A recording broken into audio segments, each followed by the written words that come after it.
Welcome to my channel, Adiel Israel Tours. My name is Adiel Weissman. I am a licensed tour guide here in Israel. We continue with this series in Hebron. In our last video, I showed you the tombs of the patriarchs and matriarchs of the Bible. If you missed it, I recommend you to see the episode 1 of Hebron. Today in the episode 2, I will focus on the conflict between Jews and Muslims in this ancient city. The word Hebron is derived from the Hebrew word for friend, Haber, a description for the patriarch Abraham. The Arabic al-Khalil, literally the friend, has an identical derivation and also refers to Abraham Ibrahim, whom Muslims similarly describe as the friend of God. The Jews settled in Hebron approximately 700 years before King David chose the city as his first capital. We are talking about a Jewish presence in this city for 3,800 years. Let's go for a walk to explore the place.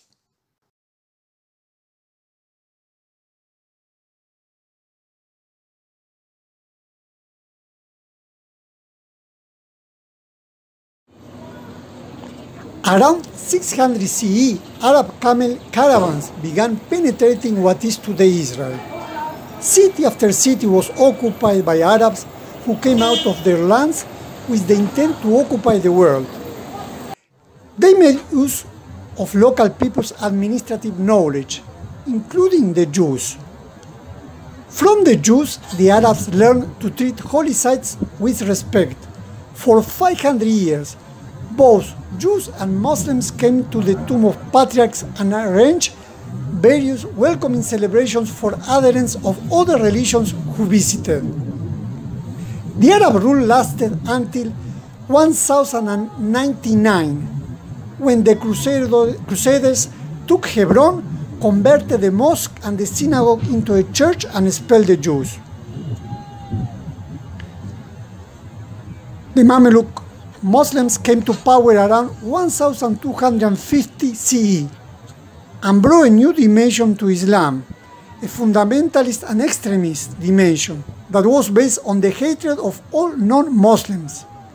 Baybars Sultan, the leader of the Mamluks, forbade Jews and Christians to enter the Machpelah cave, that is the tomb of the patriarchs. The closest the Jews were allowed to come to was the 7th step of the building, no farther. Interesting is to mention that up until the 19th century, there were Muslim scholars who were strongly opposed to turning the Machpelah cave into a Muslim prayer site, because they claimed that only Muhammad's grave was holy. The Ottoman Turks' conquest of the city in 1517 was marked by a violent pogrom, which included many deaths, rapes, and the plundering of Jewish homes. The Ottoman Empire brought an end to the Mamluk control. In this period, Jews who had been deported from Spain in the 16th century came to Hebron and purchased a farm to renew the Jewish quarter. The fall of the Ottoman Empire at the 20th century was followed by nationalistic phenomena in the Middle East. Both Jews and Arabs established active nationalistic movements. The Arabs start seeing Zionism as their arch enemy. At the distance, we can see some Israeli soldiers approaching.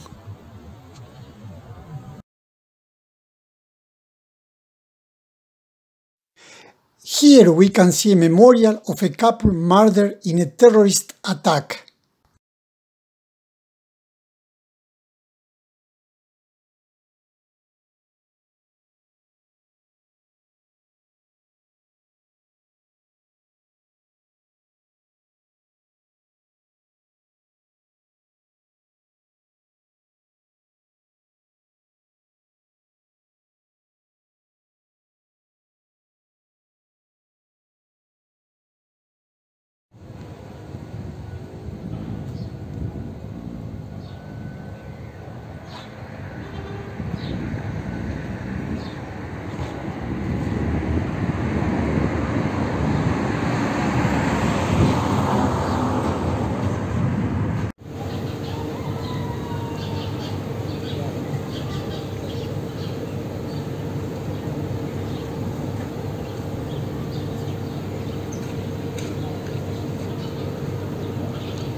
I continue with the story of the city.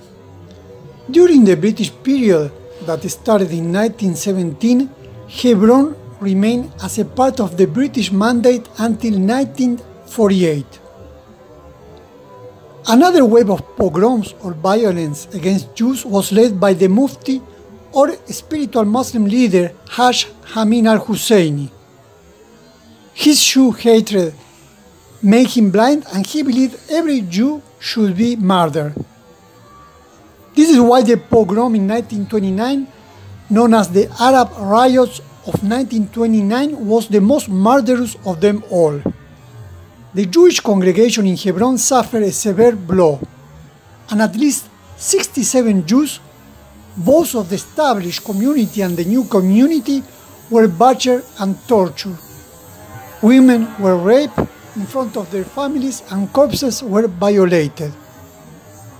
The British also decided to forcibly move the Jewish community to Jerusalem, on the grounds that the British could no longer guarantee their safety in Hebron. It was then that the Arabs understood that violence pays. Following the creation of the State of Israel in 1948 and the invasion by Arab armies, Hebron was captured and occupied by the Jordanian Arab Legion. During the Jordanian occupation, which lasted until 1967, Jews were not permitted to live in the city, nor, despite the armistice agreement, to visit or pray at the Jewish holy sites in the city. Additionally, the Jordanian authorities and local residents undertook a systematic campaign to eliminate any evidence of the Jewish presence in the city. They razed the Jewish quarter, desecrated the Jewish cemetery, and built an animal pen on the ruins of the Abraham Avinu synagogue. Following the Six-Day War in June 1967, the rule of Hebron changed from Jordanian to Israeli hands. The UN's partition plan didn't take into consideration the historical roots of the Jews with Hebron. So, this holy city of the Jews was placed outside of Israel's borders in 1948. With the Six-Day War and Israel's surprising victory in 1967, Hebron was reconquered. A small group of families around Rabbi Moshe Levinger arrived and started renewing the Jewish congregation in Hebron. Following much struggle, Israel government decided to rebuild Kiryat Arba, next to Hebron in 1969, actually with a population of 7,500 Jews. Hebron and Kiryat Arba have experienced innumerable terrorist attacks and disasters since then.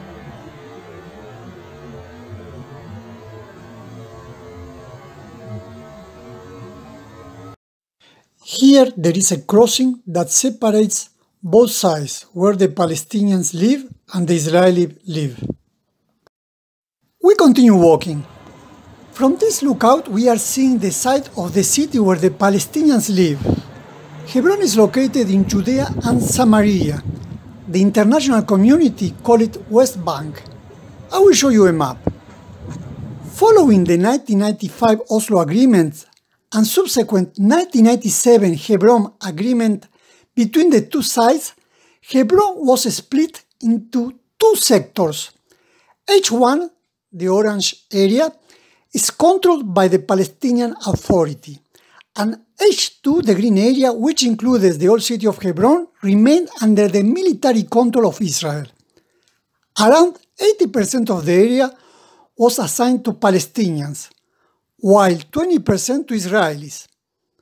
Around 120,000 Palestinians live in H1, while around 30,000 Palestinians along with around 800 Israelis remain under Israeli military control in H2. In some other sources, Hebron has a population of more than 200,000 Palestinians. The Palestinian police forces exercise full control over H1, which the IDF, that means the Israeli Defense Forces, is not allowed to enter unless escorted by Palestinian security forces. Since the Oslo Agreement, violent episodes have been recurrent in the city. Another tragedy took place on 1994, when Baruch Goldstein, an Israeli, opened fire on Muslims at prayer in the Ibrahimi Mosque, killing 29 and wounding 125 before the survivors overcame and killed him. This event was condemned by the Israeli government. Over the period of the First Intifada and Second Intifada, the Jewish community was subjected to attacks by Palestinian militants. Hebron is one of the 3 West Bank towns from where the majority of suicide bombers originated. Palestinians claim that Israel maintains a military presence and controls various aspects of Palestinian daily life. The question of who should control the Cave of Machpelah is among the most sensitive issues in the Palestinian-Israeli conflict. Jewish sovereignty over this holy site is the guarantee that it will always be open to all religions that wish to fulfill Abraham's message of peace. I continue walking and I will show you some signs.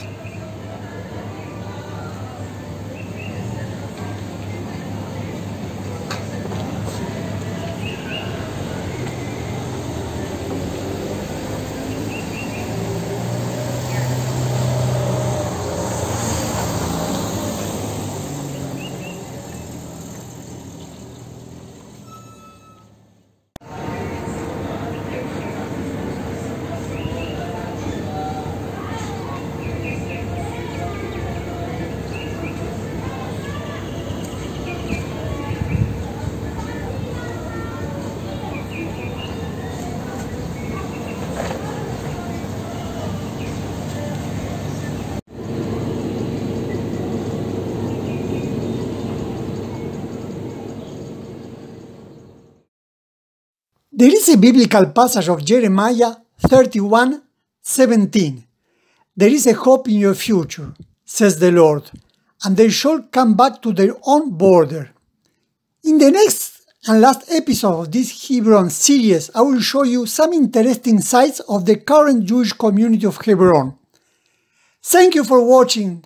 Subscribe in my website Adiel Israel Tours and click on the bell here below to receive my future videos. Give a like and share with your friends. Shalom from Israel.